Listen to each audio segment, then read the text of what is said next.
Hey, what's going on? How are you? My name is Jacob Kelly. Welcome to my channel where I dive deep into the stories behind your favorite YouTubers. Today, for my first ever video, I figured we start with the sexy, gorgeous, and humble man himself, David Dobrik. And I decided to pick David for the first video because I never actually watched a David Dobrik video coming into prepping for this. So that was appealing to come in with an unbiased opinion, a clean slate, and I'm really happy with how it all came together, and I've been very excited to share this with you. It's been months of work heading into this.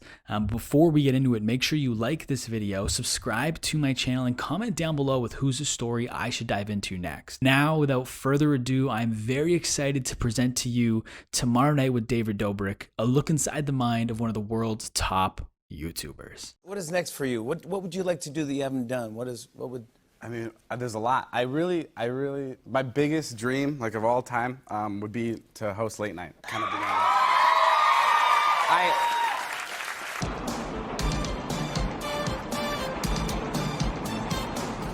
David Dobrik was born on June 23rd, 1996 in Kosice, Slovakia, and he ended up moving to the United States when he was around 5 or 6 years old, leaving behind 2 pet bunnies that actually ended up being eaten by his aunt and uncle. Do you remember living there? Yes. What do you remember? I remember living in an apartment. I remember my grandma. I remember my grandpa's hair. He had a lot of it for his age. And I remember I used to have 2 bunnies. And then when I moved, my aunt and uncle ate them. This is serious. They're gone now. Why did they eat them? That's just how they work in Slovakia. You don't really keep bunnies as pets, but I did. Were you sad when your family ate your pets? No. I remember moving to America. My first English words were "shake what your mama gave ya." Nice. I don't know why that was that, but Because David came to the United States undocumented, he's what's known as a dreamer. And dreamers are undocumented kids in the United States that would have qualified for the Developmental Relief and Education for Alien Minors Act, known as the DREAM Act. There is a thing called the Deferred Action for Childhood Arrivals, or DACA, which prevents dreamers like David Dobrik from being deported and allows them to legally work in the United States. However, under the current administration, which is the Trump administration at the time of recording this, David can't legally leave the country without being barred from returning for about 10 years, and he also can't vote. So if you've seen him talking about things with him not being able to travel or him not being able to vote, this is why. Because he came to the United States as an undocumented immigrant. Do you ever go to Mexico and get sick? I'm not allowed to leave the country. I'm being serious. Why? Do you know what DACA is? Yeah. Yeah, I'm one of those guys. After moving around a little bit, David and his family ultimately settled in Vernon Hills, a suburb of Chicago. David attended Vernon Hills High School and absolutely loved it. High school's fucking tough. I loved high school. At Vernon Hills High, David was on the tennis team. He was actually a pretty good tennis player, making it all the way to the state tournament. He was also known as a bit of a class clown, but not every teacher thought he was that funny. Why do you think, I mean, a lot of people, I'm sure a lot of your fans, that's some of the worst times. Like, high school's a disaster for a lot of people. Don't like high school. No, why do you think you had such a good experience? I don't know, because I feel like I had the right amount of love and I had the right amount of hate. I there was people that my teachers, there was a lot of teachers that I remember one of my teachers, I said something in class and he goes, "David, you're not funny. Ooh. The world does not revolve Do you around want to give him a shout out? No, I don't." He might not have had the belief of every single one of his teachers, but David knew early on that he wanted to be an entertainer. And as part of that first generation of kids that grew up on YouTube, he knew that by being an entertainer in today's world meant that he wanted to be a YouTuber and make YouTube videos. All I did was I would watch YouTube videos constantly, and I remember this is so cheesy, but I remember my parents walked in one day and they asked me the same question. They were like, "What are you doing? Why aren't you going out?" And I told them I was working and I was watching YouTube videos because that was all I wanted to do. I wanted to make videos. I wanted to be an entertainer some way or another.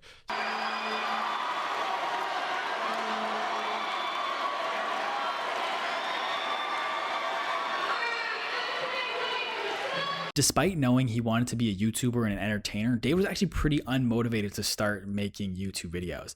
And then in April of 2013, he created his Vine account because that allowed him to put out videos, and it was much easier to do so than putting out YouTube videos. He didn't have to really edit them.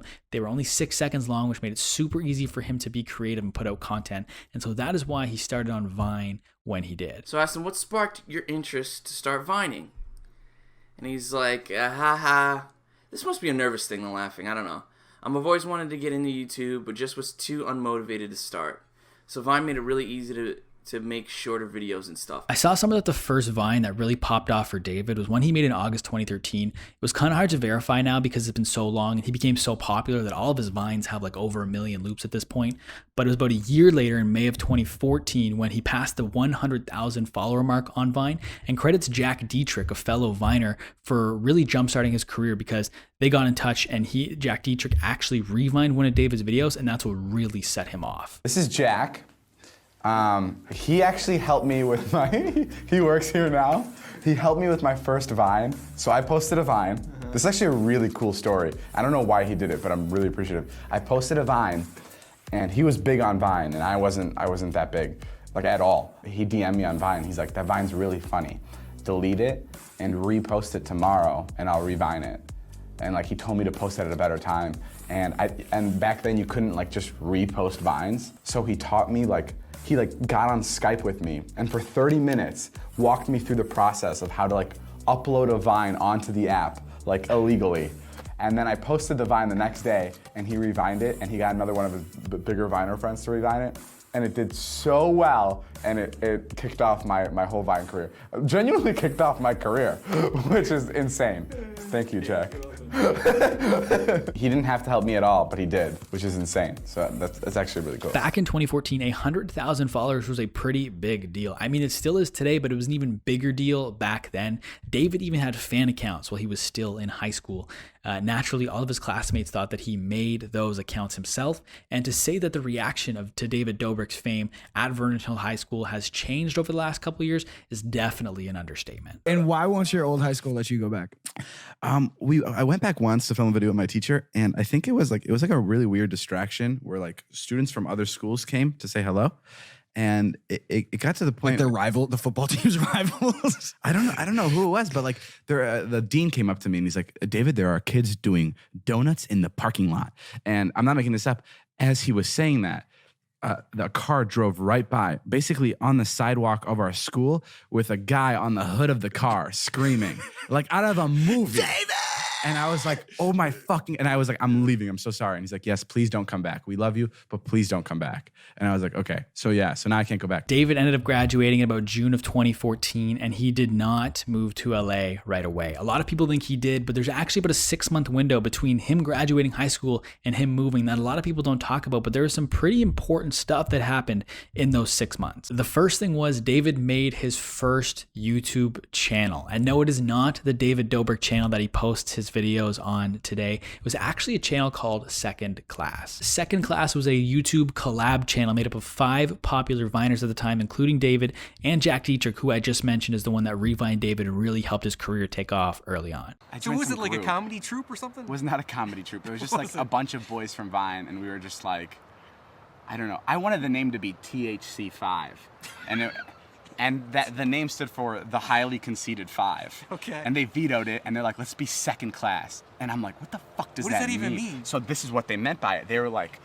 so Cameron Dallas and Nash Greer are first class, so we should be second class. And I was like, so you're already putting us behind them. Yeah, we're not. We'll never be as good as those guys. So it made no sense. But yeah, yeah. So you did your vlog? I just did it because I was like, oh, a way to get on YouTube. Let me try it. But so were you doing your own vlog? Like, what's the timetable? At the same time or no, before this? No, this was way before. Oh, the Second Class was before? This was when I was like living back home. As cringy as the reason for why they named the channel Second Class was, the videos on the channel were arguably just as cringy. The channel didn't last that long though. It kind of fizzled out shortly after the summer as far as I can tell, so it was very short-lived, only a couple months. I don't know what happened to everyone else. I don't know why the channel necessarily died, but I'm sure everyone kind of went their own separate ways. David ended up going to college. Yes, David Dobrik, despite what he said in some of his videos, did go to college. Alex and I are both at USC right now. This is both of our first times being at a being at a school. That's a student.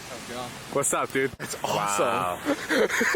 You only see those in the movies. He went to college for 1 semester, took communications, and then kind of dropped out / got kicked out because they caught him cheating on his last day. Where did David Dobrik go to college? I went to ISU. No, I applied to ISU, and then I decided not to go there. And then I went to community college for half a semester. And on my last day of community college, I got caught cheating. And I never went back again. I loved your videos, and we did a bit together. I was just thinking, like, when did it all happen? You just moved to LA from high school, and did you have any plan? Well, I moved to LA when I was about 18, and my parents gave me an ultimatum. They were like, you either go to college or you move out. And I remember a week later, I asked 3 of my friends that weren't doing anything. I really didn't even talk to them much, but I knew they weren't doing anything and that they weren't going to college and that they could help me split the rent in LA. Yeah. So I found a 2-bedroom for the 4 of us to live in. And I told my parents, I'm like, I'm moving to LA. And I remember my dad, they both laughed. Like, it was like the cliche, like your parents are like, ah, ha, ha, ha. And my dad's like, where are you going to move? Hollywood Boulevard? And I went, yeah, literally, I found the place I'm living at is on Hollywood and Highland. I was like, that's exactly where I'm going. I'm actually going to Hollywood Boulevard. Yeah. And I remember, and that was like a big thing for them. They did not understand. They still don't understand. They're still so confused and they're still so worried about me. They're like, you need to go back to college. And so with only $1,600 in his bank account and 500,000 followers on Vine, David jumped in a car with a couple of his buddies, filmed the first real video for his personal channel, and traveled across the country to chase his dreams. It's hour 31 of our long trip. Mason's passed out somewhere in the back. I don't even know what he's doing, but we're in LA. Dude, turn around! What the fuck was that, dude? David moved to LA to pursue social media full time. He moved into a 2-bedroom apartment with 4 of his friends so they could split the rent 4 ways so it'd be more affordable. But they were still a little bit naive as to how much life would end up costing. And that really hit them in the face the first time they went grocery shopping. Yeah, I just remember coming to LA and like the first time we went grocery shopping, we were getting like peanut butter and I was getting bread. And it was like $25 like for my entire like meal for like the next 3-4 days. And I was just like, I looked at my friend like as we were like scanning all our items and I'm like, dude, like, I don't know if we can do this. And it was like, and he was very confident too. And like before that, he was like, oh, we're gonna fucking kill it in LA. And then he looked at me, he's like, I had no fucking idea that it was gonna be like this. Yeah. And it was just like this moment of panic. And it was so cool to have because I remember it like so vividly, just how scared we were. And yeah, I mean, it is crazy to do something like move out here, but what is it? What is that saying? Fortune favors the bold. Another thing that a lot of people don't talk about David Dobrik is when he first moved to LA, he wasn't big enough that he was making his living off of just his personal Vine account. He had a couple other popular generic Vine accounts and would sell revines to other people. How did you support yourself? So you get here, you have $1,600. So how are you paying the bills? Like, do you immediately get some job waiting tables or something? I was running accounts on Vine that weren't under my name. Okay. So I was like, there was like a Top Sports or something, and I would like upload sport clips. Okay. And I would sell revines on that. So it was like a super like I'm very creative, but then I'm also like, or at least I think I'm creative. And then I have this like little business side to me that's like not that businessy, but like I like money. So I would have like a bunch of different theme pages, they were called. Okay. And I would just sell revines on those pages. So they had like 500,000 followers each, and I'd make like $60 a day by revining other brands. Okay. And that's what kept me afloat. Wow. So you were an entrepreneur right out of the gate. I mean, you didn't have to go get a job. You entrepreneur is like a really heavy word, but yeah. But like hey, you're working for yourself. Yeah. I was working for myself, which was so cool. And I was, I was making, I don't know how much I was making, $1,500, $2,000 a month. And I was just you're good. I was like, I'm fucking loaded. David didn't start vlogging when he first moved to LA either. He posted one other prank type video when he first moved there, but it wasn't until about 6 months later in July of 2015 when he actually posted his first daily vlog. And the reason he didn't do YouTube when he first moved there is he didn't even know if he actually wanted to do it. He didn't want to do skits or anything like that. But when he met Liza at a party and saw her vlogging, he liked the idea of vlogging and how low maintenance it was. And that's ultimately what inspired him to start really doing YouTube in the first place. And then everyone started to panic because Vine was like coming to an end. Yep. And for some reason, again, I thought I would be okay. I was like, I'm fine. Like, I don't need to go over to. Everyone was like going over to YouTube. They were like, we need to fucking start making skits. And they were hiring these big not big producers, but they were hiring like all this camera equipment. Yeah. And like all this lighting, and they would rent out restaurants to film these skits. Yeah. And I was like, there's no way in fuck I am ever going to do that. Because for some reason I thought like something else would come along. Yeah. I don't know why. That was the same mentality that I had when I moved out here. It was still a little bit of kind of crazy, which is kind of goofy. And then I met Liza, and she was filming. She was filming a vlog, and then I just really liked the fact that it was just like a small camera, and you can record your entire day. Yeah. Because like, this is so cool. You could just do whatever you want Yep. with this small camera, and people see it. So yeah, I just filmed my first vlog, and I think the reason it worked is because I wasn't trying to make it work. And then, like I mentioned, on July 30th, 2015, David uploaded his first vlog 001, putting a puppy in the microwave. David's early vlogs were a little bit cringy, having many puns, still funny. The occasional joke that you probably can't say anymore today that he's since gone on to apologize for, but he definitely was laying the foundation for the David Dobrik that you know and love today. If you've watched David's videos, you know that he has a cast of characters called the Vlog Squad in his videos, and everyone loves being in David's vlogs, but that wasn't necessarily always the case. Early on, not all of his friends were too stoked on the idea of him rolling around with a camera in their face all the time. I remember when I first started filming my friends, they all absolutely hated it. And like, I think that's why it worked, is because no one wanted to be on camera. They all, like, we were literally just hanging out. They're like, why are you putting a camera in our face? If you've watched David's videos, which I'm assuming you have, another thing you've probably recognized is the fact that he has celebrities in his videos quite a bit.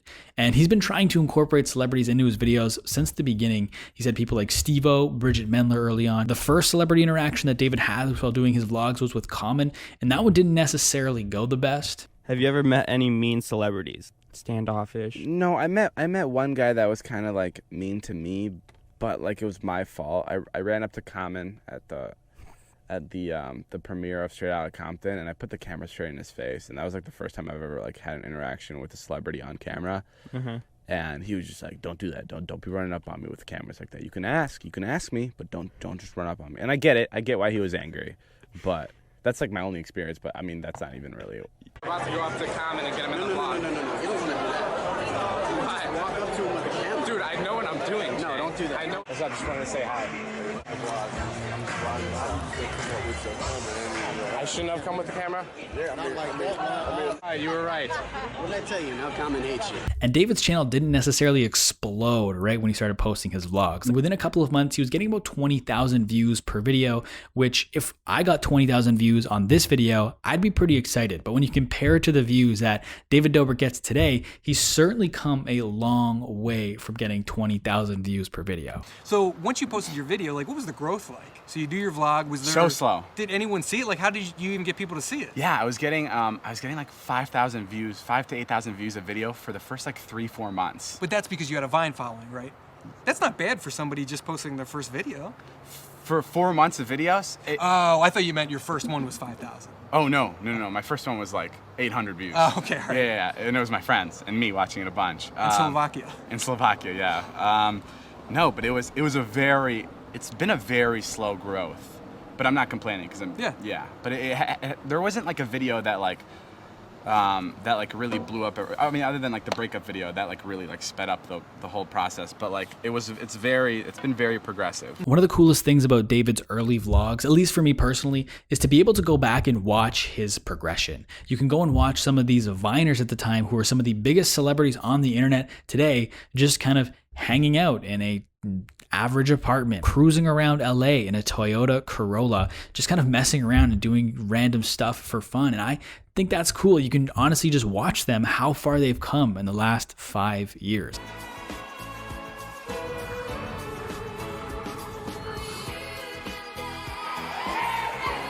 So once you posted your video, like, what was the growth like? So you do your vlog, was there... So slow. Slow for David is very different from slow for someone like you or I. David started his channel in the end of July 2015. By March of 2016, he hit 200,000 subscribers.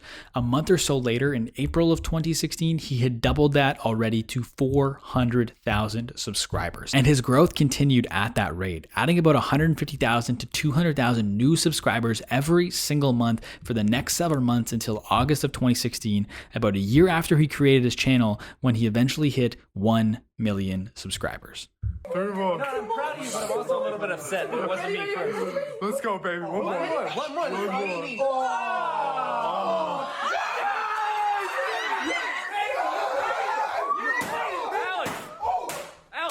Alex, what the fuck?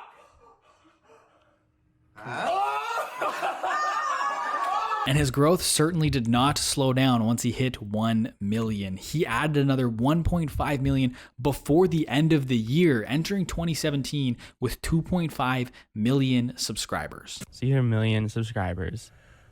I'm a little August. over. I know. I'm like, Jack, I know. come on. I know. I know, but you hit 1 million in August, right? Okay. Maybe. 5 months ago. That's when you posted I checked. Okay, yeah. So 5 months later, you have 2.7 million.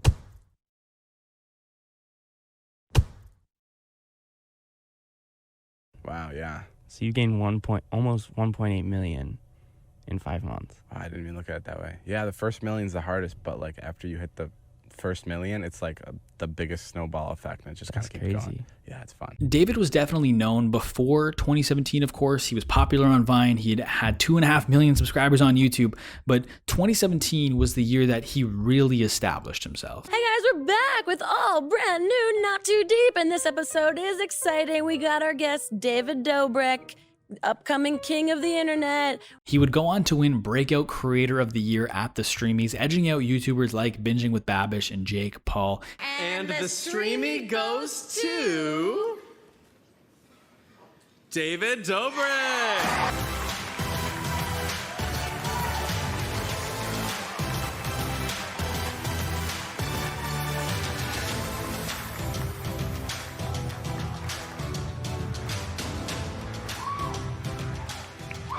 Hi guys, thank you. I don't know how to do this. I'm really nervous. I'm super excited to be here. His sub count would more than double again in 2017, entering 2018 with 5.7 million subscribers on his main channel and 3.3 million on his second channel. And his growth continued into 2018. He would go on to upload his most viewed video to date. What's up guys, welcome back to my main channel. I'm here with one of my ex-girlfriends, Liza. One of them. Yeah.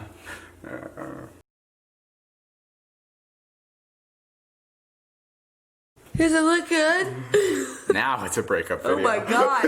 I don't want to spend a ton of time on the breakup. We're 2 years removed, and in interviews to this day, David is still getting asked about it. I do think it's an important part of his narrative, so I am going to play you this clip from Sway in the Morning, where out of everything I watched, this was probably where it got brought up, and the conversation around it was the best. One of the things you did that, man, I swear, I just thought was genius is when you posted your breakup with Liza, and y'all said, y'all did that together. And I've at all the breakups I've had in my life, I was like, shit, I should have done it that way. What do you mean? What did they do? It was amicable. It was amicable. Yeah. They came to an amicable decision together, and because they both have so many fans, they did it together. And immediately he started cracking jokes. Yeah, it was, I got her cheating and blah blah. They started having fun with it, but how did you? I've never seen that approach. That's awesome that you said that. That was one of the, after we posted that video, we were so nervous about like how people were going to react to it, and that's the response we got for the majority of the part. Like, I got a text from my teacher, and he was like, "This is going to be so great for people to see that the breakups can end like this, that a relationship can end like this." I don't know. With Liza, we've always been like super straightforward and goofy, and like we were nothing but great to each other, so there wasn't any bad blood, but it just wasn't. It wasn't the right time or right place or anything for it. So yeah, I think we both understood that we needed to go and do our separate things. And yeah, luckily it worked out. I don't know. We were very, very scared about it, but we're good. Good job, man. Thanks. I use that as a template for people when you're ready to break up. Go look at this clip. Yeah, you ain't gotta hate each other. You ain't gotta hate each other. No, afterwards. 100% not. And like I will still text her, and she'll still text me about like if we have an achievement or something that we've done. We will always congratulate each other. And there's definitely ways where you can be friends with your ex, even though everyone will lead you to believe that that's not possible. And speaking of sending each other congratulatory texts, I'm sure David got one when he passed 10 million subscribers just before the end of the year. Oh, open my eyes. Yeah. Oh, holy shit. You wrecked my entire house? Get the fuck out of here. You bought me a new house! Jesus Christ. Holy shit. Whoa!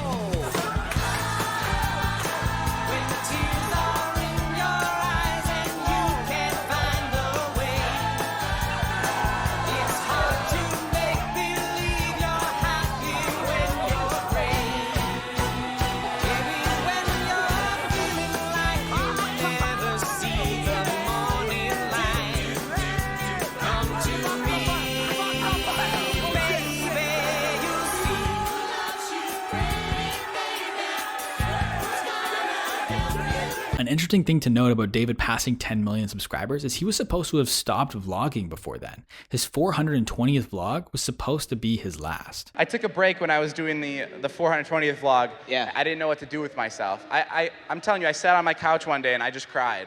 Really? Because I didn't know what was next. Wow. Yeah, because for a long time, my 420th vlog was supposed to be my last. What was he supposed to do once he finished vlogging? He was actually in the process around his 420th vlog of pitching a show to Netflix called David's Frat House. Where are you taking us right now, dude? Taking everybody to our frat.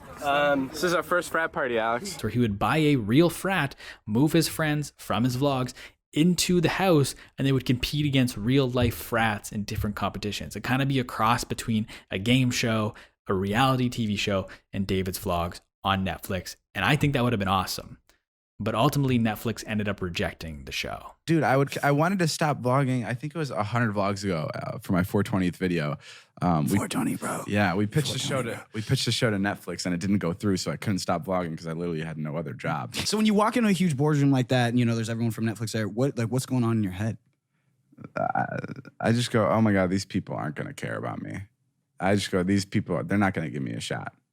Really? Yeah. But you're in there. You got the meeting. Yeah, but that's my agents and my managers and my following that gets me in the meeting. But it's like to convince these execs and like these people that don't know anything about YouTube is very difficult. It's like it's very difficult to go into Netflix and be like, hey, I'm David, and I promise I can make a good show. And then they look at you like, you're a YouTuber. You can't fucking do that. Can you tell me what the show? Can you talk about? What the show is about? The show we pitched to them was it was called David's Frat House. Basically, I bought a frat house on Frat Row, and it's just us going through the school system without actually going to school. So it's us competing with these frats that are next to us. That would be like real frats, and I'd surprise my friends with a frat house, and it'd just be. I mean, the frat house would be the nucleus of the show, but it still would be very much like my videos where we would be going, to the store, to Chipotle, out the street, to events. It'd be just like, that'd just be the center hub of the entire show. And I think that would be really interesting. There's a lot more, obviously, that goes into it, but that's like the general premise. You can't give it away. You can't give it away. Netflix is watching this. They're reconsidering right now. Yeah, for sure. No, they don't care. But yeah. And how'd you come up? You obviously came up with the idea because you didn't go to college. And you were this was not going to be like a scripted show. This was going to be like a reality show? Yeah, it was going to be not like reality. It was going to be exactly like my videos. So it was going to be like kind of play it by ear kind of basis. It was like going to be like Jackass, like Bad Grandpa kind of thing. When the news broke that Netflix had rejected the show, people were obviously surprised. You had places like Tube Filter and Philip DeFranco reporting on the fact that it was a really weird move for Netflix to reject his show. And I will say, upon hearing this news, I was shocked for two reasons. One, David Dobrik's audience is massive, and the idea that Netflix wouldn't want to try and leverage that is odd, especially given that David Dobrik isn't your normal creator and has proven that he has conversion power. In addition to his 4-minute, 20-second vlogs that do like 4 million minimum, he was also able to move his audience over to his 40-minute per episode podcast, which is currently in the top 20 comedy podcasts for iTunes. But that's enough of me gushing about his analytics. But also, two, I didn't know Netflix said no. Like, Netflix has some fantastic original series, but when you dive deep into that archive, I just kind of assumed they waited outside of Whole Foods and they were like, you got a script? You got something? You got it? Here's some money. So I was kind of surprised, but they also may have changed the game up when they paid $100 million to keep Friends for another year. But yeah, that was something that surprised me. Most people, when they found out about this, probably would have had a similar reaction to Philip DeFranco. When David went on the ADHD podcast and talked about the fact his show was rejected, he was either about to or had just broken the 10 million subscriber mark. And as Phil talked about, he had the ability to move audience audiences, so it was a weird move at that time for Netflix to reject the show. The interesting thing about this, though, is the fact that when the news broke, when David went on ADHD, it was in December of 2018. But that clip I played from VidCon, where David talked about how he was going to quit after 420 vlogs, in that same interview, he also mentions that he was going to quit to do a show, but that show got rejected. He just didn't name Netflix by name. Because for a long time, my 420th vlog was supposed to be my last. Wow. And, Okay. And that never ended up coming true because we didn't end up selling the show we were trying to sell. So now I'm stuck with vlogging. So you guys have me for a couple more months. Now, obviously, I don't exactly know when those pitches were happening, but we can assume they were before July of 2018. So David had somewhere between 6 to 6.5 million subscribers at the time of the pitch. And to be a little fair to Netflix, David entered 2018 with 5.7 million subscribers. So by the time he was pitching to them, he had gained less than 1 million subscribers that year. I do hear the words coming out of my mouth, and if you gave me the opportunity to grow just under 1 million subscribers in like a 4, 5, 6 month timeline, obviously I would do it. But when you compare it to historically how fast David Dobrik has grown, this was a slower period in terms of his growth. To put into context how this growth period, in the first half of 2018, David grew about 1 million subscribers. In the 7th month of 2018, in July of 2018 alone, he also gained 1 million subscribers. So when he was pitching Netflix, it looked like his growth was slowly starting to level off a little bit. It looks like he was slowing down, putting up only about 1 million subscribers-ish in the first half of the year. Then his show gets rejected by Netflix. And I'm not saying his slowed growth was the entire reason. His slowed growth was the entire reason that his show got rejected by Netflix. First half of the year, he puts up just under, if not around 1 million subscribers. Show gets rejected by Netflix. He starts vlogging again. Second half of the year, his channel explodes. He puts up 4.5 million subs in the last 6 months of the year and passes 10 million subs before the end of 2018. David was still a big creator. 6 to 6.5 million subscribers is still a lot of subscribers. That's a huge built-in audience. And YouTube is a competitor to Netflix, and they had the opportunity to poach one of the top creators on their competitor's platform and bring them over to theirs, but they decided not to. Like I said, I think it was weird. It would have been interesting to see David in that context, moving away from the 4 minutes and 20-second videos to the 20 to 30-minute range for his David's Frat House show, which is, I'm assuming, how long they would be. Would have been interesting, but I guess we'll never get to see David go to college, but that's okay because he hasn't really left high school yet anyways. Manager?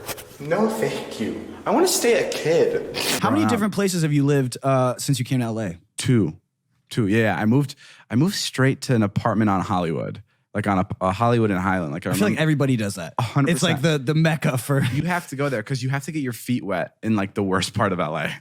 It's like meet all the shitty people first. It's horrible. It's horrible in there, and that's why I love it. I still to this day am so obsessed with it. And yeah, I lived there for like 2 years, and I still pay rent at the apartment with my 2 other roommates. I really, really like that place. I'm obsessed with it. The definition of nostalgia is a sentimental longing or wistful affection for the past, typically for a period or place with happy personal associations. I'm obsessed with anything nostalgic. It's kind of weird. So like anything that like I'm very attached to I can't let go of things in my life. And David is very much nostalgic about his time in high school. And I'm not saying that's a bad thing. And he doesn't try to hide it either. When you go and look at his content, you can see he's gone back to high school. He's talked about high school. He's filmed videos and podcasts with old teachers. Vernon Hills High School holds a special place in David's heart. Like imagine I would love to do what I do now and still be in high school. Like imagine me being able to make YouTube videos in high school. That'd be so fun. Yeah. That'd be high school was like one of the best times. Do you think and the fact that he doesn't have those vlogs and videos from his time in high school, I think is what motivated him to make videos today. Yes, of course, it's his job, but I think part of the fact is with vlogs specifically, they allow you to transport yourself back into times and relive moments you've experienced. So if you're nostalgic, like that is clearly something that you're going to want. And so the fact that David doesn't have the ability to do that with his time in high school is what motivates him to do that with his life currently. So he'll have those moments to look back on for the rest of his life. Do you ever want to put the camera down and just live it, or is it more rewarding to film it? No, it's so much more rewarding to film it, and I enjoy things more when I'm filming it. I understand when people are like, hey, you should live in the moment more. But like my living in the moment is capturing it on film. Like that's so cool. Like I can go home and I can watch it, and now it's up on the internet forever, and it's like a video diary. Like that's how I succeeded in my day, is knowing that I've captured something cool. And when I watch David's videos, and I hadn't watched them, like I said, before sitting down to prep for this video, they remind me and give me the feeling of when I was in high school and I was hanging out with a group of my friends and we would just do dumb shit that we thought was entertaining because we were just looking for fun things to do. I think the best way to describe my channel would be my friends and I just finding a new way to have fun every day. I think that's what it is. Like 20 of us, and we run out of things to do a lot, and we just got to get creative and have fun. I think David has done a really good job of capturing the essence of that feeling in his videos just through the way that he lives his life. It kind of reminds me like when I was in high school.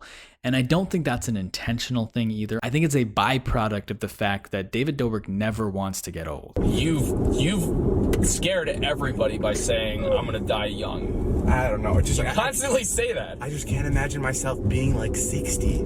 I just can't wrap my head around it. Neither did Jason. You're right. Jason didn't picture himself being 45. You're right. And that's probably just something I don't understand, but It's yeah. just the idea of getting older. Well, I don't think you're gonna die. Don't say it. I don't think you're gonna. I think you're gonna live a long life. No, I thought you were gonna say I'm gonna get older. And again, I don't think any of this is a bad thing either. I actually think it's really relatable. Nobody wants to get old. We all want to stay young forever. David's just found out a way to actually do it. And I feel as though that feeling of wanting to stay young forever is present in his videos, but on a subconscious level. And I think because of that, people are connecting with his videos on a much deeper level than they realize. And that is part of the reason as to why his videos are so popular.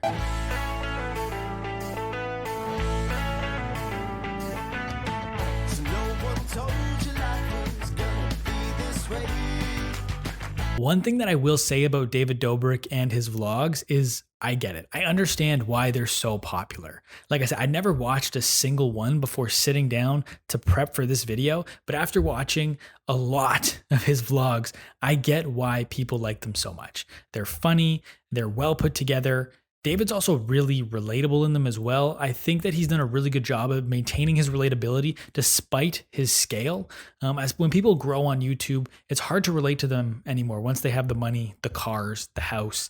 And David, I feel like, has done a really good job of making himself still someone you can relate to. You could definitely relate to him in his earlier videos when he has this shitty car and he's in a smaller apartment. But even so, now that he's grown, when I watch his videos, it almost feels like he doesn't live this crazy life. He feels like someone who was just dropped into this life yesterday and has experienced it for the first time. Another thing that you should know about him, he's very appreciative, and he nothing gets old to him. Like he'll walk into this house every day. Yeah. He will literally yell out, he'll go, "This house is fucking amazing." He's like, "I can't believe I live here." A great example of this is, despite being a celebrity himself, watching how David reacts when he meets new celebrities.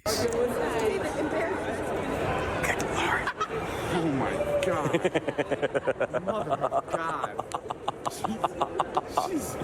She's stunning. She's something else. I literally actually lost my breath for a second. I saw it happen twice. The two times she walked by you. Escalator right now. I love, like, working with celebrities is like one of my favorite things because it's like, I don't know, it's like, it's so cool to like I don't know. I still feel like I'm like that guy living back in the suburbs of Chicago. So like when I get to like hang out with Josh Peck or John Stamos, I'm like, oh my God. I'm hanging out with Uncle Jesse. Yeah, I'm like, what the fuck is going on? Yeah. Yeah. And because David is so relatable, it's part of the reason as to why his videos are so popular. People feel like they're friends with David, and he's been really good at doing this since the early days of his vlog. So this girl that watches the vlogs, Ariana, ordered us pizza. We're completely surprised. We don't know what's going on. Alex is looking for a tip. Thank you, Ariana, for sending us the pizza. I think it's about time I get a P.O. box, though, so you guys don't send more stuff to our door. I made a Snapchat about an hour ago that said, if anybody's near our house, let me and Alex know, and we will come get you and bring you upstairs. Someone ended up coming, and we're gonna go get him now. This is a complete stranger. We've not met her. This is either gonna be really awkward or really funny. I don't know. This is our lucky contestant. Hi, Maddie. Hi. David, nice to meet you. Nice to meet you. Do you know which way to go? Do you really want me to tell you? Because I actually do. You know where we live? I know where Oh my God. That just shows like how bad we are at hiding where we live. And while having a fan send them pizza or inviting a fan into their apartment seemed pretty harmless at the time, things have certainly escalated with David and his fan interactions. It has been well documented that David has had a problem with fans showing up to his house because they feel like they're friends with him despite they've never actually met him. Around the time David made this tweet, he actually posted on his Instagram story as well, pretty much begging his fans not to come to his house. Guys.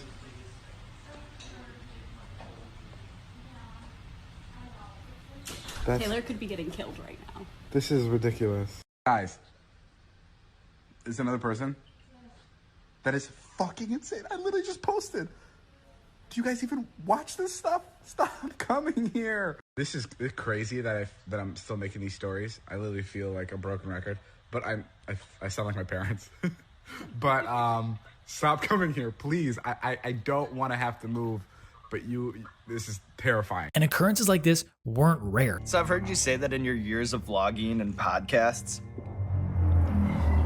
you've shared almost everything about your life. Does providing that kind of access to people ever backfire on you? I know that you've had this problem of people showing up to your house. Yeah, people will come to my house and they'll think they're my friend. You're losing me now. Here it goes. I still see it. I still see the life in your eyes, David. Like people will show up at my house at like 11. Oh my God. Oh my God. People will show up at my house at like 11. And they'll be like, let's go get beers. I'll be like, get the fuck out of here. And I'll be like, this is so weird. Have you ramped up security or done anything like that?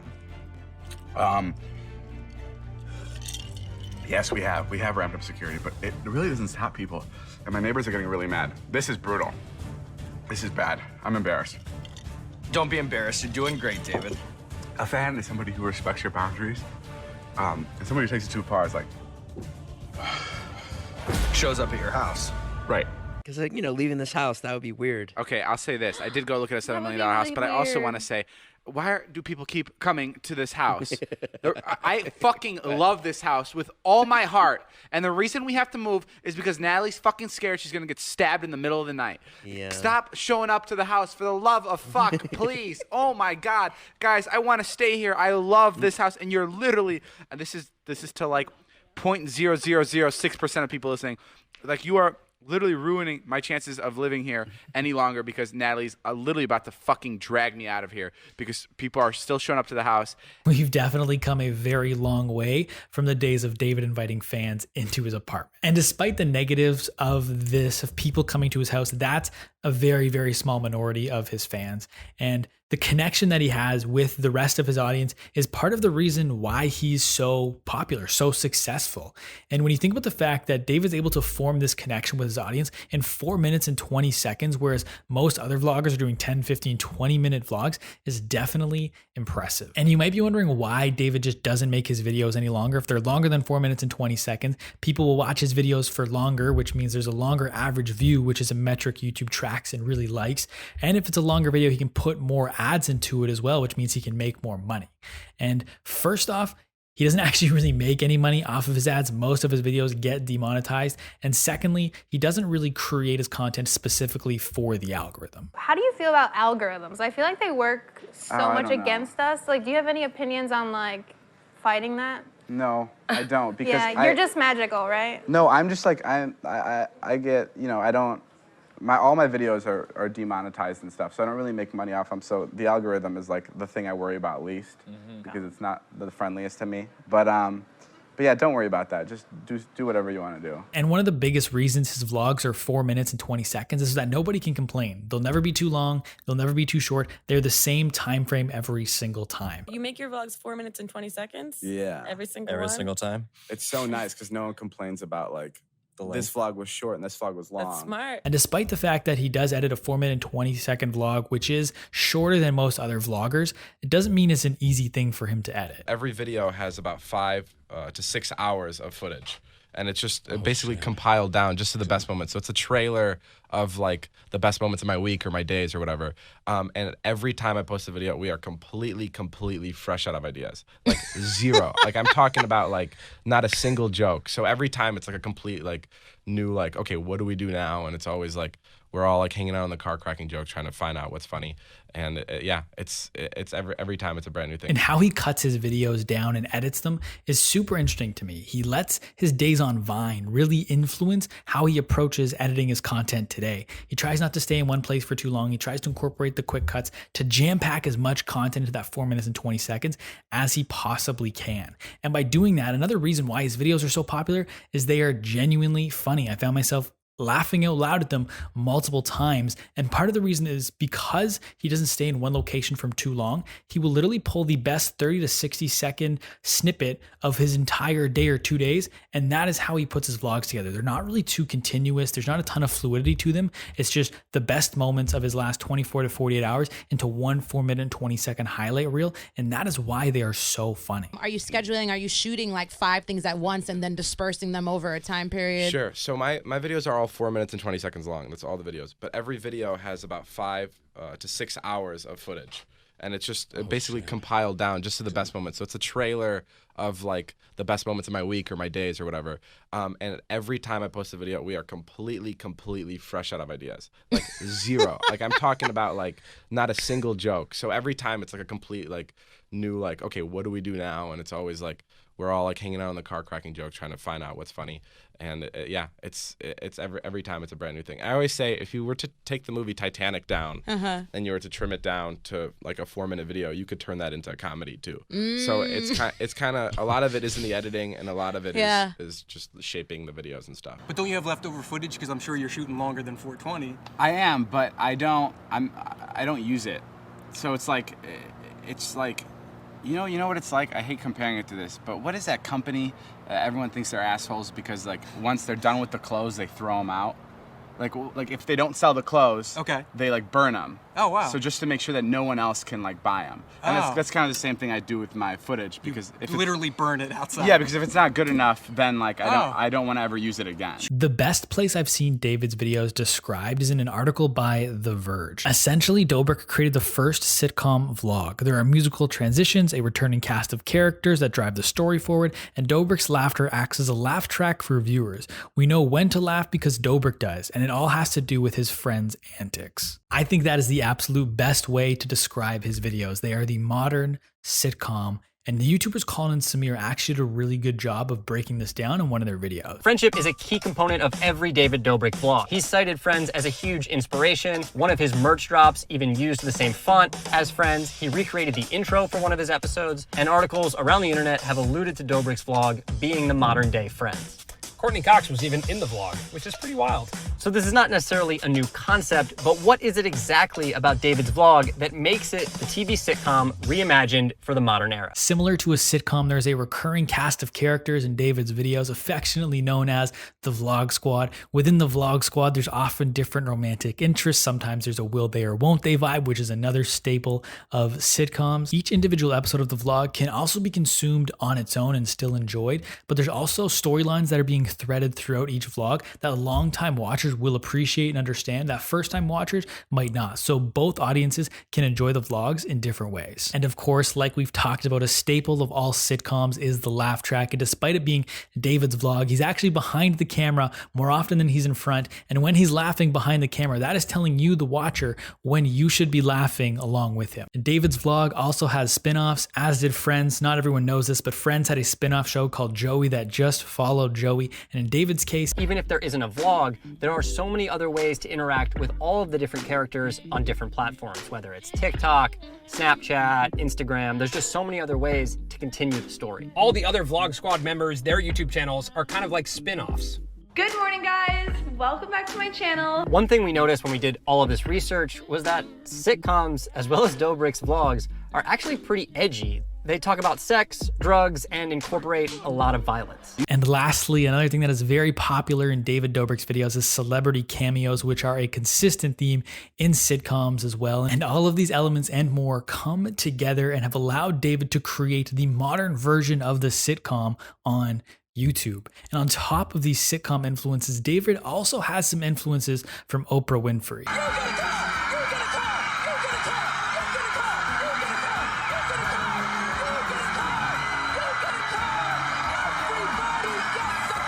If you've ever watched David's videos, you know he loves to surprise people, whether that be college kids with money, fans with their favorite celebrities, his friends with brand new cars. Surprises are very common in his videos. Think about Justin Bieber. Oh, so I love him. I wanted to marry him, honestly. I'm sad. I'm honestly sad about Haley. It's okay, though. You are going to marry me?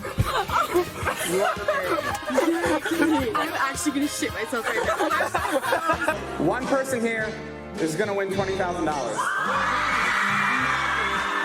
I got a check here. Oh, it's real. Everybody hold up your envelopes.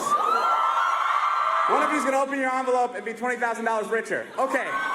Open your envelopes now. Go.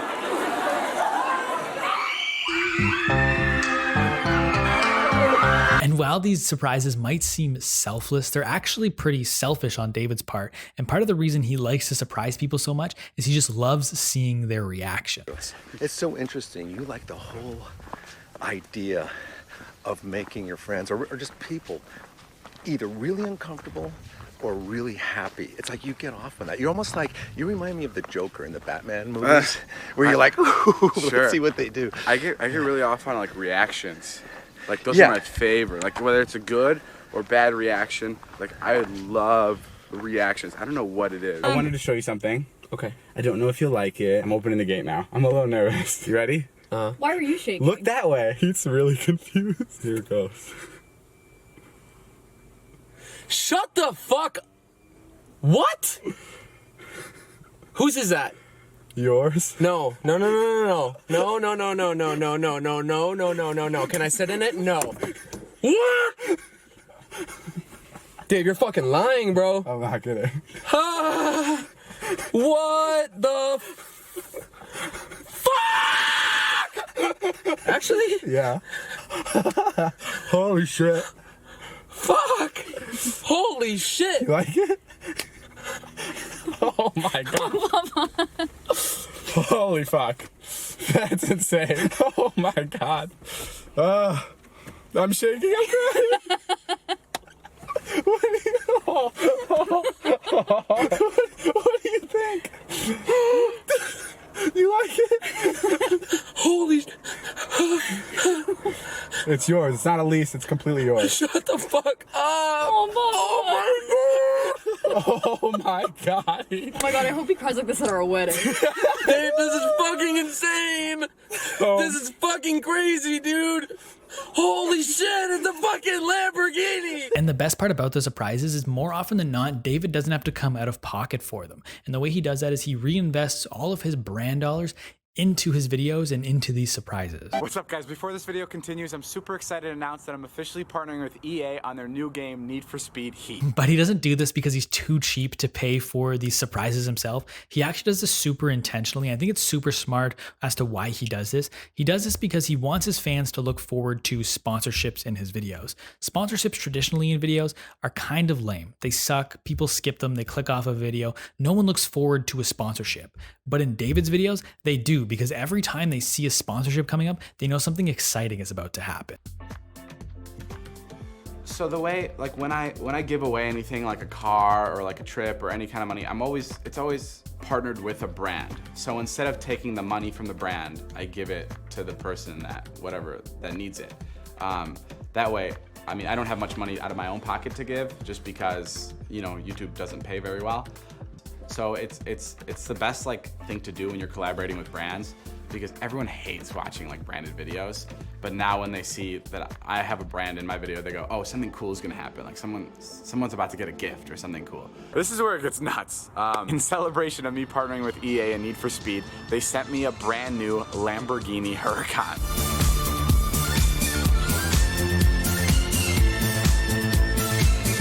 This much as I absolutely love the car, I know that there's one person that would love it even more than me, and that's my friend Heath. Heath was one of the first people I met in LA and has been with me since my first vlog. He is so obsessed with supercars, and his dream car happens to be the Lamborghini Huracan. So today I'm giving Heath my brand new car. And this worked probably better than anybody could have imagined it working. I was watching a compilation videos of Vlog Squad's members' first appearances in David's vlogs, and one of the members that was featured in this video was SeatGeek. One of his sponsors is literally considered one of the characters of his vlog. I reached out to my friends at SeatGeek, which is a ticketing app, and they were really happy to hear about Michael and Alex's story. They have a really cool app where you can buy tickets, but they honestly just wanted to help Michael and Alex get to the World Series. I'm telling you this because these tickets that they got for my friends are $4,500 each. So obviously I owe SeatGeek a lot, so if you guys want to go check out some tickets for concerts, for sporting events, whatever, just use my promo code Dobrik. You'll save some money and you'll have a good time. You might be wondering, so if David reinvests all of his sponsorships into his videos, how does he make money?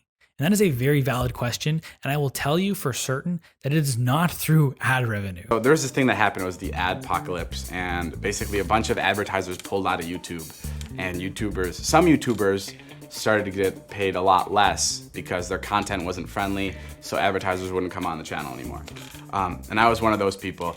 I was getting around 60 million views a month, and my check each month for that time would be a little over $275,000, which is nuts.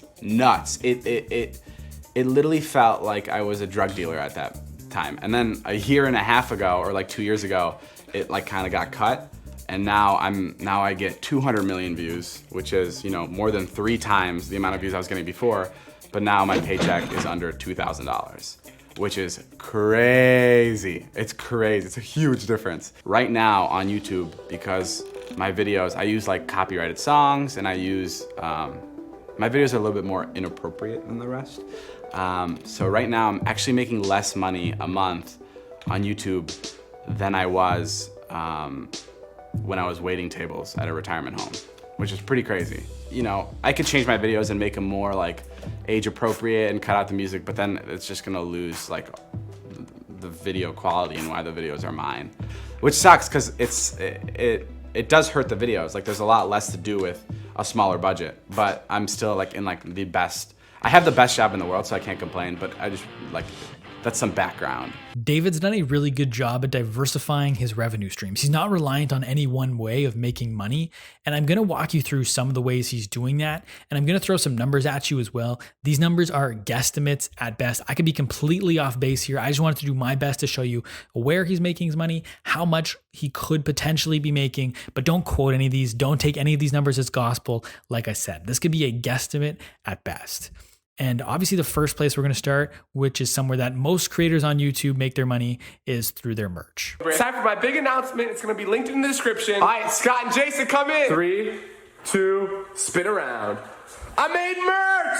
Here it goes! David does really well for himself with merch. His red clickbait sweater has made over $1 million in revenue alone. What's your best-selling merchandise and your worst-selling merchandise?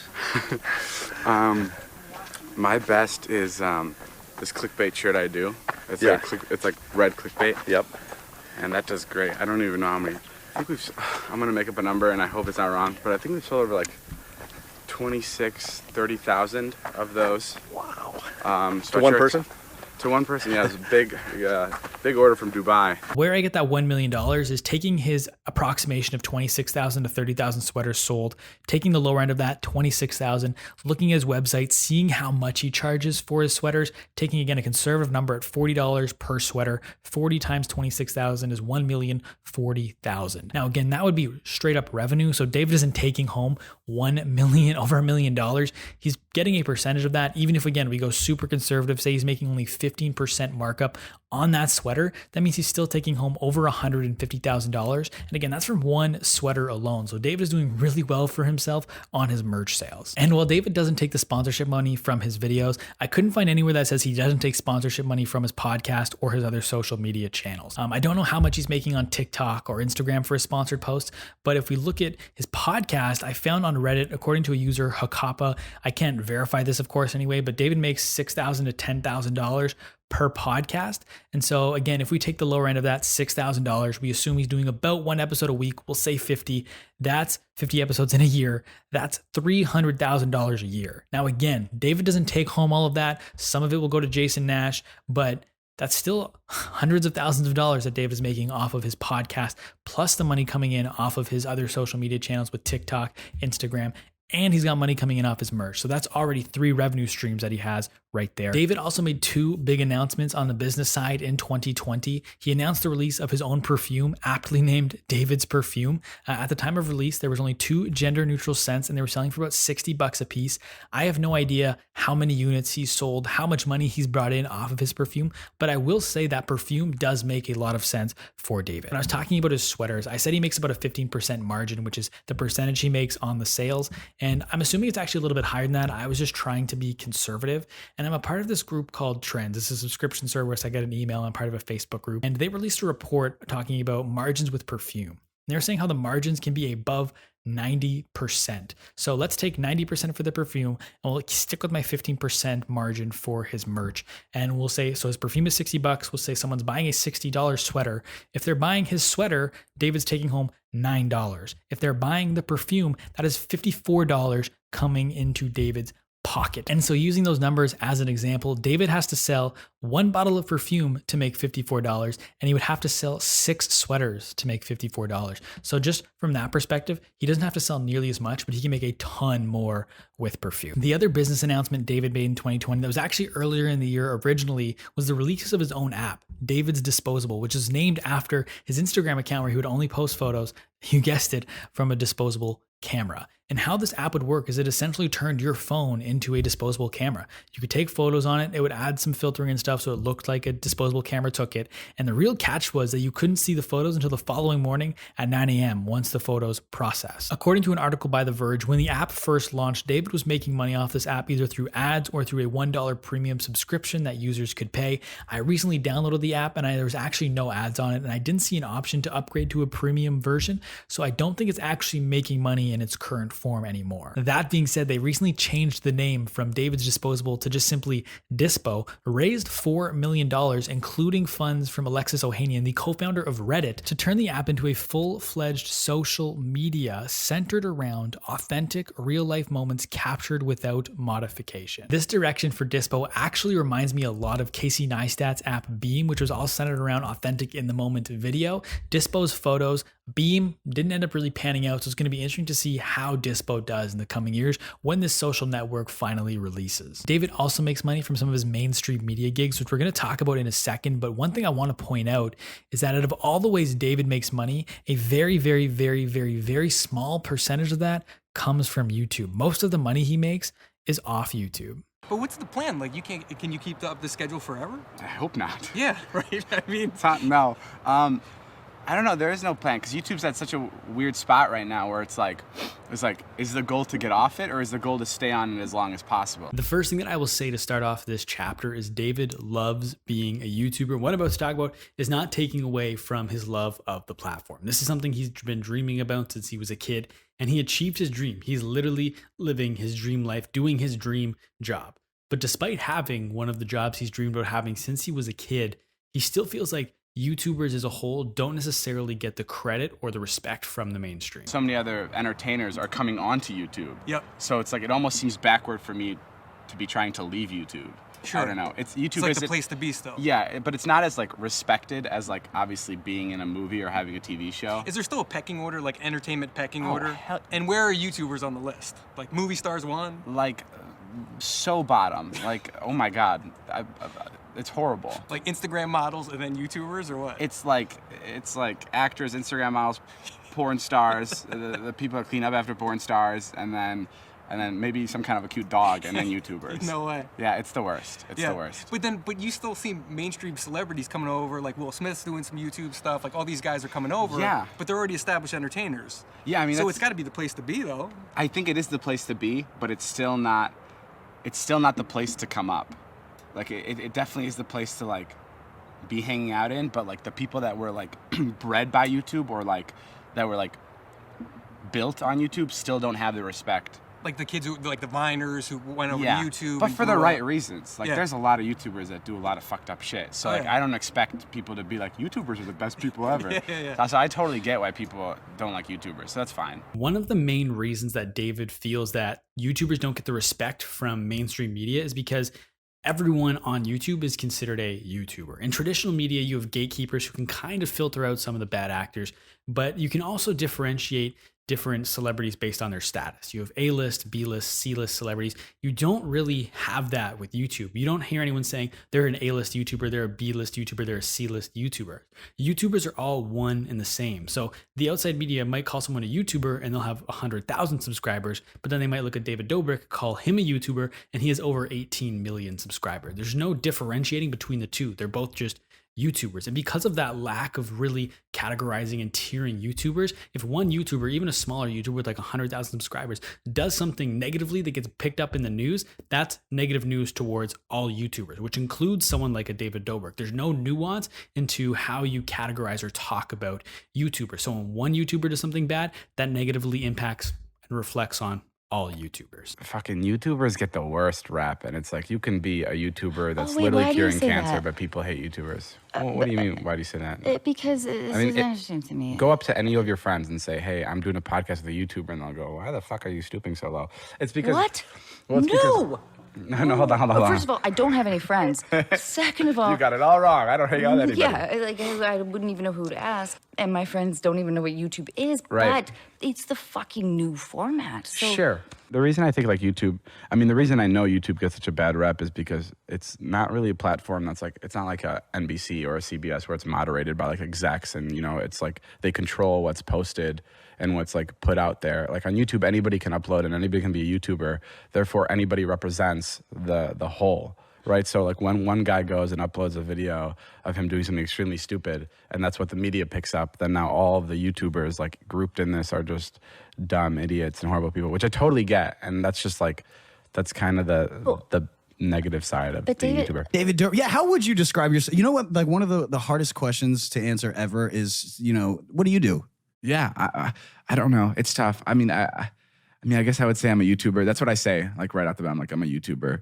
I really want to get away from that, and I kind of want to be like, I do this. I just do stuff. Like that'd be cool. You wouldn't say like creator? No, I don't like creator. I really like personality. I like that word the best. I feel like that's so simple. It's like, what? And then you're like, yep, that's it. I'll see you later. But like YouTubers. You don't think that's downplaying like your ability to film and edit and you YouTuber? know, no. Personality. No. No? I think YouTuber could be downplaying sometimes. I think YouTuber, there are so many incredible YouTubers out there, but there's also a lot of ones that like that maybe aren't so great. And it's like right now it has like a negative connotation to it, I think, YouTuber. David's trying to shed the YouTuber label and distance himself from the negative connotations that are associated with it. And he's trying to do work that legitimizes what he's doing in the eyes of the mainstream media. And he's doing this in two primary ways. You joined a small number of internet stars who've broken through into mainstream television. The first way he's doing this is by having traditional and mainstream celebrities in his videos. And this isn't something that he started after getting more subscribers and becoming extremely popular on YouTube. He's been having traditional celebrities in his videos pretty much since the beginning. Steve-O made early appearances, Bridget Mendler from Good Luck Charlie made early appearances. And so this is something that he's tried to do pretty much since the beginning and is still doing to this day. In the early days of his vlog, when he'd have celebrities in his videos, it didn't necessarily feel like it does today where they would meet up to film a bit for the vlog. It almost felt like he just happened to be in the same place in the same time as these celebrities. He was new to LA. Having a celebrity in his video would be cool, so he put them in the vlog. Similar to like if you or I were to have the chance to film a video with a celebrity. And today, while he still thinks it's cool to have celebrities in his videos, it's more purposeful now, and he reaches out to these celebrities directly, or he'll actually reach out to them through their kids because he realized that a lot of these celebrities' kids watch his vlogs. Do these celebrities reach out to you, or do you reach out to them? Do they want help like raising their social profile? How does it work? Like a year ago or a year and a half ago, it was really tough like getting to like work with a celebrity. Like it was always through somebody's kids. Like I would reach out, celebrities would be like, I don't know, YouTuber, I don't know, like, you know. And getting celebrities in his videos wasn't always an easy thing to do because, again, the mainstream media didn't look positively upon YouTube and digital creators. But David said that's actually changing now, and it's not because of how YouTube just continues to grow in popularity. It's actually because of TikTok. But now I feel like TikTok has made digital like media so mainstream that like, yeah, there are more celebrities now reaching out where they're just like, I want to build my social media presence. And that's like the best. Like they're finally like, you know, traditional and digital are finally meeting at like a certain point, which I think is pretty exciting. And on top of working with traditional celebrities on his TikTok and YouTube, the other way that David is getting the attention of the mainstream is by doing mainstream work. And he really started to pick this up and cross over in 2019. I kind of alluded to this earlier when I was talking about how when one YouTuber of a smaller size does something negative and it gets picked up by the news, it negatively impacts the whole YouTube community. Traditionally, when YouTubers make it into the mainstream media, it's not for positive reasons, but that tide is slowly turning.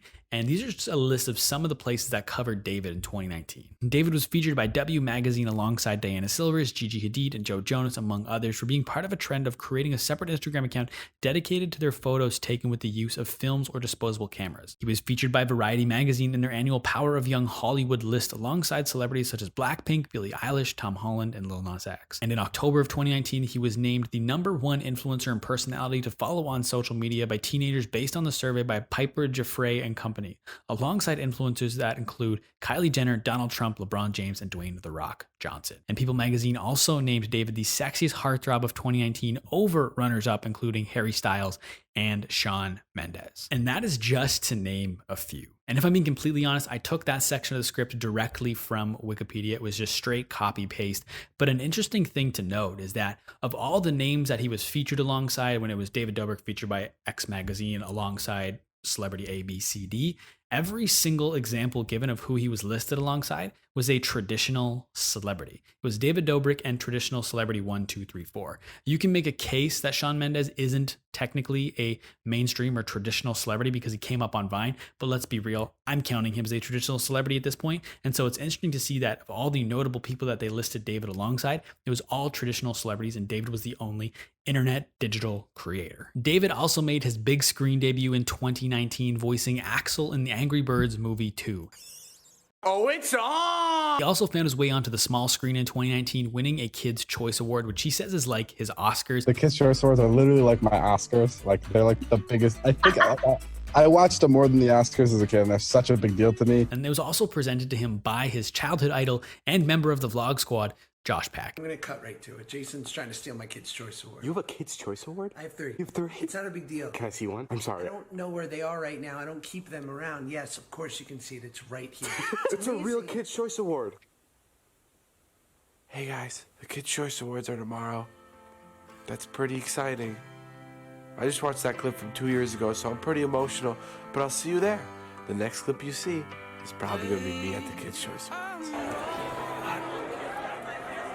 My nomination is coming up. I'm shitting bricks.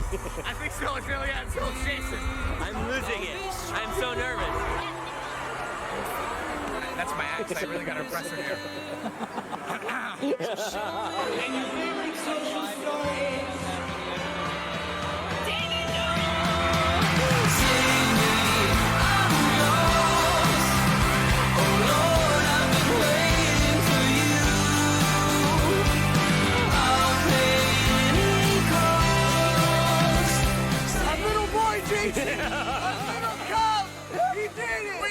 is the best thing ever, or what? I dressed like you for you. Oh, you did dress like me. Dude, that was like out of a movie. In 2019, David also hosted the Teens' Choice Awards, presented at the American Music Awards, was a guest judge for Chop Jr. Season 9, and he also was a main judge on Nickelodeon's Most Musical Family. You guys are so small, and the stage is so big, but you guys filled it out perfectly. To say that David had a lot of attention from the mainstream media in 2019, especially for a YouTuber, is a bit of an understatement. And honestly, it just continued into 2020. He had multiple appearances on The Tonight Show. He hosted Dodgeball Thunderdome on Discovery. He even pitched and had a show sold to Quibi that he ended up backing out of at the last minute. We got a deal. So we dope. pitched the show to Quibi, and they were so excited. They sent us a cake. They're like, we want to buy. How many episodes? They're like, we want to buy was like, like 8 18. episodes. No, that was the first cake. Oh. They sent us one cake and it was, we want to buy 8 episodes. And then the next one was like, cancel the rest of your pitches. We want to buy 18 episodes. And they really wanted it. They wanted to buy so many episodes from us. But I was like, no, Quibi's not the place to be. Sure. And I'm so pissed because they went under 2 weeks after. So I was like, if we could have gotten this fucking contract wrapped up, we could have made like a couple $1 million just because Quibi went under and they would have had to pay us out. And to top it all off, on top of everything that David was doing with the mainstream media, he also found a way to stay consistent with his vlogs through all of 2019. The amount of work to do all of that is crazy. I don't know about you, but I would definitely need a break after doing all that work. The only reason I want to stop making vlogs is because of that, because I am scared for the day where it's like, okay, we've had a fucking enough of this guy. I'm turning on this guy. I don't want to see anything of him. That's my biggest fear. And that's why I want to stop it while it's doing solid. David's last vlog was posted on April 24th, 2020. And since then, he's only posted 2 videos to his secondary channel, one promoting his new perfume and one promoting Borat. And other than that, he hasn't posted a thing on YouTube. So obviously that begs the question, well, where did David go? Okay, so let's talk about your vlogs. Okay. Your vlog channel. So let's talk about my vlog channel. How's that? Is that exciting? It's exciting. It's exciting, especially because coming from Vine, like I was always, I started on Vine, right? And like I started making videos and I would be so lazy and I'd post like once a month. Maybe, I remember. Maybe twice a month. And then when I started vlogging, I'm like, okay, I'm going to make sure. When I started vlogging, I told myself that I'm going to make sure that I'm going to post often. So I gave myself a stricter schedule, and now I'm like completely exhausted and very sad. And I fake happiness on camera, but it's worth it because I'm posting consistently. The inside scoop. The clip I just played was clearly a joke and it was also from 2017. But in all seriousness, how long could we have expected David to continue at his crazy pace before taking a break? Like most kids, like I wouldn't do my project till the day of. So like setting a pace for myself that I can't really keep up with is kind of the only way to keep me going. Yeah. Because if I was posting once a week, then it's just you would like, dick around to the last day. Yeah, Anyway. and, so it doesn't matter. So now this way, like I'm always stressed out and I'm always put under like pressure to post the next video, so it's a lot easier. Well, you seem like you handle it well. Like it seems like the new trend in the creator world is YouTuber burnout. Oh my gosh! And then people. Oh, it's common. Yeah. People would just go on month hiatus because they're burnt out. No, I'll get there. How do you? Is that one of your goals for 2019 to burn out? Yeah, the sooner the better. I don't think it's like necessarily burnout. I think it's like. I don't want to say it because I'm gonna jinx myself. So I don't want. Yes. Okay. But I think it is. I think it's upon me. Yeah. Yeah. I'm always like, oh, this is the last week I'm doing this. This is the last day I'm doing this. But I get to surprise myself every other day. And I'm like, I can't believe I made another one. And now, to be fair to David, he didn't actually take a break because he was burnt out or tired from the work. He actually took a break, and his YouTube channel came to a screeching halt for the same reason most of the world did back in March and April. And it was because of COVID-19. Yeah, I'm not like going, see you later, YouTube. But even though it looks like it because I haven't posted in months. But I thought you haven't posted though because of quarantine, and you were like, I want to wait. No, that's why it is. Because I don't want to post stuff from my house. People will find out how boring I am, and that's the last thing I want people to know. That being said, a world where YouTube isn't David Dobrik's primary platform is 100% a possibility. And if we're being completely honest, it's kind of a world we're living in right now. I'm always gonna figure out a way to post somewhere else, or I don't know. I'm really not tied down to any certain social media. I just like posting to post for fun. And so David credits COVID-19 and his life being too boring without being able to leave his house or see his friends for the reason that he's not vlogging right now. And while I 100% believe that is the reason that he stopped doing his vlogs, I don't think that's the case anymore for why the vlogs aren't happening. If you go over to his TikTok, he's seeing all of his friends again. He's even seeing celebrities. He's doing some stuff that you'd probably normally see in the vlogs, but he's just not vlogging. He's posting on TikTok. With David's videos sometimes taking place over the course of a couple of days, I would think that he could record content for a week and then whittle that down to one 4-minute, 20-second video per week. And he could come back in a 1 video per week capacity with just the best moments from the last 7 days.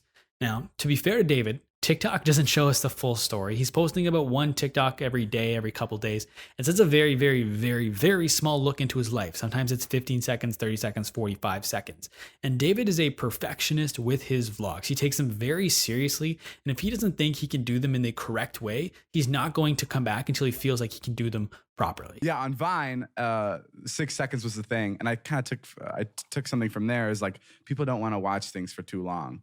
So when I edit the vlog, I make sure that I'm only in one place for like tops 30 to a minute. And so if David doesn't feel that his life is exciting enough to vlog right now, I'm inclined to believe them. He only wants to give his audience the best. And if you're a David Dobrik fan, which I'm assuming you are because you clicked on my video, so 1, thank you.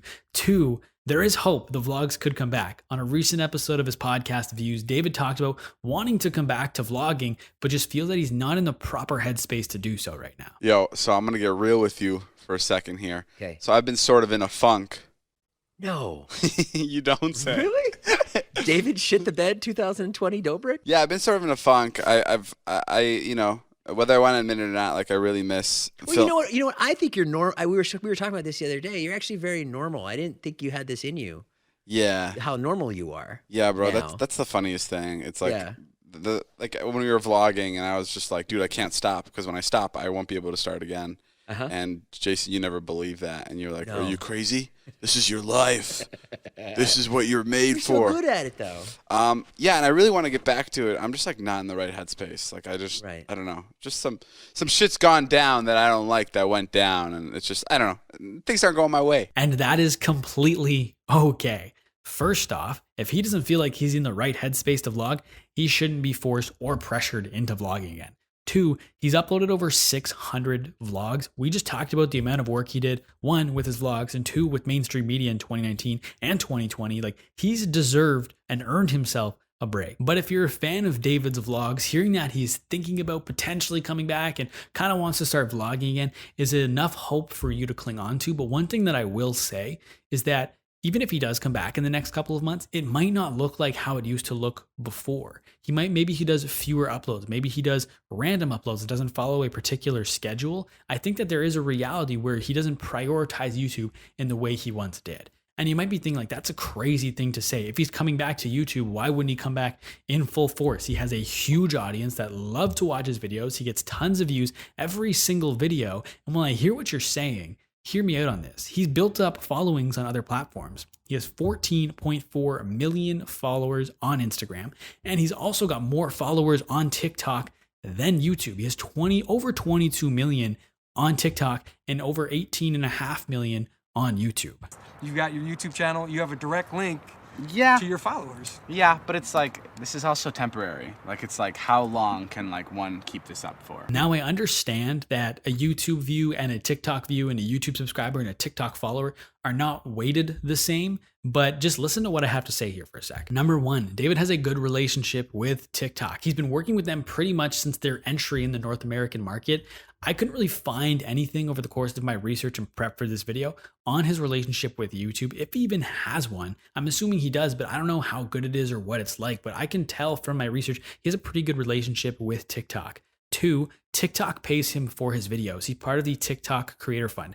YouTube, as we've talked about, doesn't really pay David much in terms of ad revenue. They demonetize more videos than he has monetized. 3, he can still do brand deals on TikTok and also on his Instagram, so he can make money that way. He's not reliant on just YouTube for brand deals. And 4, the time it takes to edit a 4-minute and 20-second vlog, edit and record a 4-minute and 20-second vlog versus a 30-second TikTok is drastically different. In most cases, it is way less work to be consistent on TikTok than it is on YouTube. And so therefore, he can still make money. He can open up a ton of his time to do TikTok and be consistent there, but still focus on bigger and more mainstream projects. I have to talk to you about TikTok because you're one of the first creators to get paid.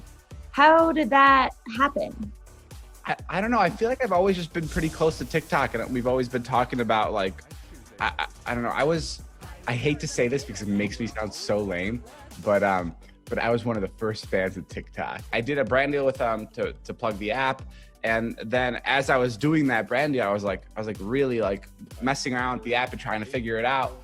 And then right when we were done with that brand deal, I came back to them like 3 weeks later and I was like, let's do more, please. I'm so excited about promoting this thing. And they were like, well, we're kind of already like taking off. And then that's when they became like this huge app, and they didn't need any help. So I feel like I've been communicating with them for quite some time, and it's really nice because I don't make a dime on YouTube. And I'm not saying that David's abandoning YouTube and he's left it for TikTok. That's not even close to what I'm saying. What I am saying though is that David doesn't have to come back to YouTube in the same capacity that he was. I think he will be back. I just said it could be in the next couple of months. But when you look at the fact that he hasn't posted on his main channel since April 24th, and it's still growing, and it's been however many months it's been, and people are still wanting and craving another David Dobrik vlog. He also dropped that Borat video, which did 12 million plus views. He knows he still has the attention and the audience on YouTube, even if he doesn't make it his primary focus. He doesn't have to come back and work at this breakneck pace that he was for the 5 years leading up to this break that he was working at. And so he can take this somewhat break, come back in a half capacity, still post on TikTok, remain relevant there, and focus on these bigger, more mainstream projects. And one other thing that I want to clarify, I'm not saying David got his bag from YouTube and then left it in the rearview mirror. And I know some of his fans feel that way, but he's actually acknowledged those claims in an interview with Us Magazine, saying, my least favorite thing is I saw a comment the other day and it was like, oh, he got his bag and he left. Like, what do you mean? Why would I just stop if that was my actual motive, making money? Why would I just stop after making it happen? That's never my motive. It sucks that people make up these things. I think his absence from YouTube is a combination of things. I think partially in the beginning, yes, it was because of COVID. I think it's also because he's needed a break. He's worked his ass off for the last 4 or 5 years. And so a break was pretty welcome. And I also think because if we go back to when he was supposed to stop vlogging after vlog 420, it was because he was going to be focusing and working on a Netflix show. But that fell through. He had nothing left to work on. So he went back to vlogging. Now, David has a lot of other things that he's working on. He could have kept vlogging, but to what end? He's at the height of his popularity right now. He's getting a ton of attention from the mainstream media. He's still extremely popular on YouTube. His videos still do numbers. So to what end were we expecting him to keep vlogging? He could have kept going and only focused on vlogging, but eventually his audience would have gotten bored. And once they got bored, it would have been a lot harder for him to make the transition to mainstream media if his popularity was declining than right now when his popularity is surging. Do I think that David's had some master plan from the beginning to just use YouTube as a stepping stool to get to the next level? Of course I don't. I don't even think David knows what the next step is supposed to be or what it's going to look like. I do think that David has love for YouTube, has always had love for YouTube, and will always have love for YouTube. Like I said, YouTube was his dream job, and he realized that dream. He is living his dream life, doing his dream job. Of course, he's always going to love YouTube, but there's also other dreams that he's working towards. Good. I learned great debut right there. Yeah, good job, guys. My thanks to Martin Short, David Dobrik. Social media was never David's endgame. It's always been a part of the journey to becoming an entertainer. And these goals of becoming an entertainer and hosting late night, these aren't new. I found an interview from 2013 that he did for a website called The Revine with Tefon Turner, where he talks about in their conversation how he wants to be an entertainer, and Vine is a great way to start. Seeing as you're reaching 200K followers, how's being Vine famous impacted your everyday life? Haha, Vine famous is such a stupid term, which it is. And not much. I think the more followers I have, the more doors it'll open. I want to be an entertainer, and this is, believe it or not, a great way to get started. Foreshadowing. And so when David was dubbed Gen Z's Jimmy Fallon, it meant a lot more to him than just a really cool headline. And he's not hiding the fact that he wants Jimmy Fallon's job from Jimmy either. Look at that. You gotta open, Jimmy, open that card. That card I got you right there. The one that's sitting right on top. Okay. David Open it Dobrik's up. debut fragrance collection available now. Hey Jimmy, it's David Dobrik. I know this isn't a fair exchange, but I'm sending you my perfume in hopes of maybe you giving me your job. I know it's not the fairest of exchanges, but it would mean the world. I hope you're doing well. All right, I'll see you soon. Bye. This is only you, dude. That's the first bribe of many. He may have asked for Jimmy's job in that clip. He's not actually expecting to have his own late night show next week. He's actually thinking a little bit more long term with it. The man is popping off, and he is working so hard, and he's been working so hard for years. Sure. And getting all these opportunities he rightfully deserves. He wants to be a host, and he's killing it. He literally just freaking hosts the T-Joyce Awards. What's up? I know that he hasn't held on to this. So there was that dinner I saw you at years ago. Yeah. 2 years ago or something like that. During that dinner, he told me about his aspirations that he wants to be a late night host. Yeah. And I was like, dude, that's so cool. Yeah. When do you want to do that? And he said in the next 10 to 15 years. I think that's where it's going to go. Yeah. And I was like, I don't know how many opportunities there's going to be, because I feel like sure, in the next 15 years, people are going to be like, Late white night. dude's kind of going to be overplayed. I think anything can happen, man. No, but he was like, I think I think it's the quality. And I was like, yeah, no, it's the quality. I'm going to go walk away now. Fuck. Why did I say that? And then I just thought about it every day of my life. He would have the biggest twist on late night. He might be thinking far off in the future for his show, but a few years ago, he actually had multiple offers for his own talk show fall through. And I don't actually know what this Quibi show was supposed to be about, but who knows? That might have been his own late night show as well. If I can write a book about all the things I have almost done last year or this year, I would literally be the most interesting person in the world. Can you spill some? Almost doesn't cut it. Can you share one that really pissed you off? Like you were like, are you kidding me? Yeah, tell us one thing that you like was really looking forward to. I think like three shows that were talk show type shows that I was planning with different, because I want to be a talk show. So that'd be great. I'd love that. I know you aren't from the same city, but you have that Jimmy Fallon vibe. Yeah. That's so sick. Thank you. I appreciate that. That's exhilarating. This got me wondering, how does someone become a host of late night? Like, what would David have to do to have his own late night show? Essentially, it takes three things. You need industry experience, connections, and timing.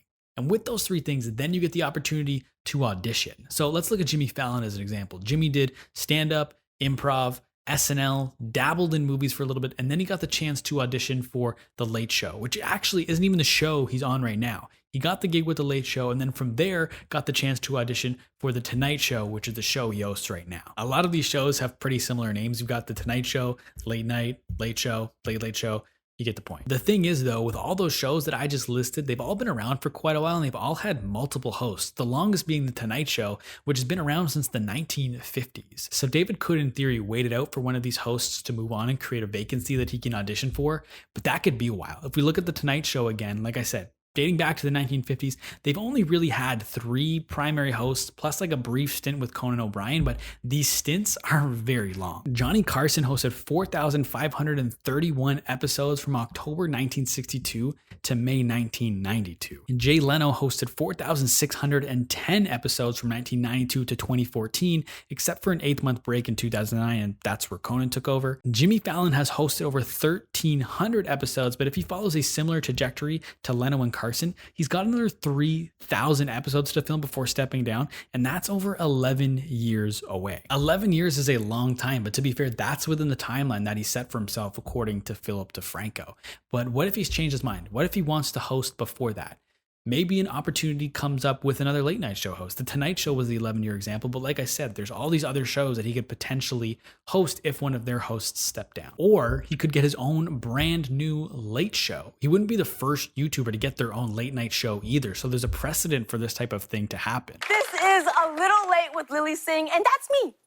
I'm Lily Singh, and I am so excited to be here with all of you. I mean, it is crazy. Prime time. People actually watch this time slot on TV. Lily Singh is an OG YouTuber with over 14 million subscribers. And in 2019, she started hosting A Little Late with Lily Singh. And this is a full-blown late night show. This isn't like a YouTube late night show. It's aired on NBC, which is the same channel that airs Tonight Show with Jimmy Fallon and Late Night with Seth Meyers. And it even replaced a different late night show called Last Call with Carson Daly, which went off the air after 2,000 episodes. So something like this has happened before and could happen to David as well. And there's certainly similarities between David and Lily. Jimmy Fallon, everybody. Thank you. Jimmy Fallon, everyone. Jimmy Fallon, everyone. They're both YouTubers. They both moved to LA to pursue their careers. They both have over 10 million subscribers. They both have taken breaks from YouTube, and they both have experience in traditional media. Lily had minor roles in movies like Ice Age and Bad Moms. Guys, did you hear? Amy Mitchell's daughter got busted for drugs. What?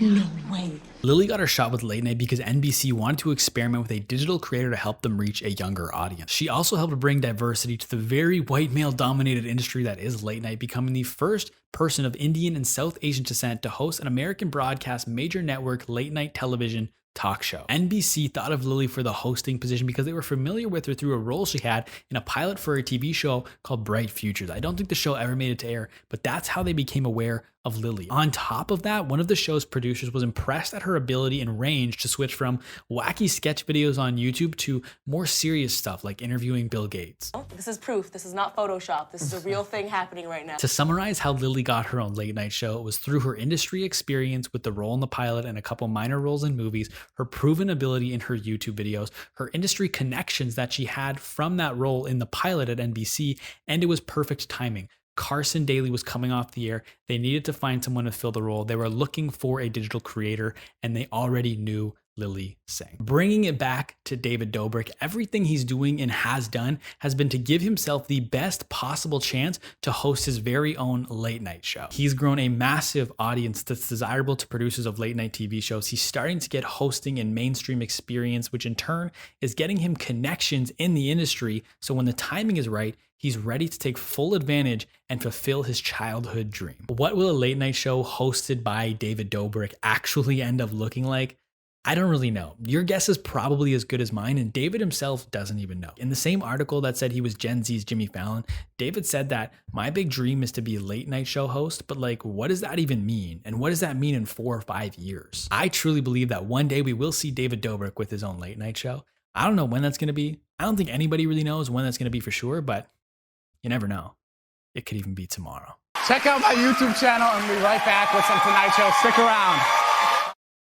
Thank you so much for watching this video. If you made it to the end, I appreciate you. This was months of preparation, hours and hours of filming, and I'm kind of afraid for how many hours of editing this is going to take me. If you enjoyed it, please leave a like on this video, subscribe to my channel, and comment down below with whose story you want me to dive into next. I also decided to put up merch related to this specific video. Be sure to head to the link in my description and check out the merch. The catch is it'll only be available for a limited amount of time. The merch on this channel will only be available until the next video comes out. So as soon as I publish video number 2, all of the merch related to this video will be gone forever. So get it while you can. And if you do decide to get it, post it on your social media.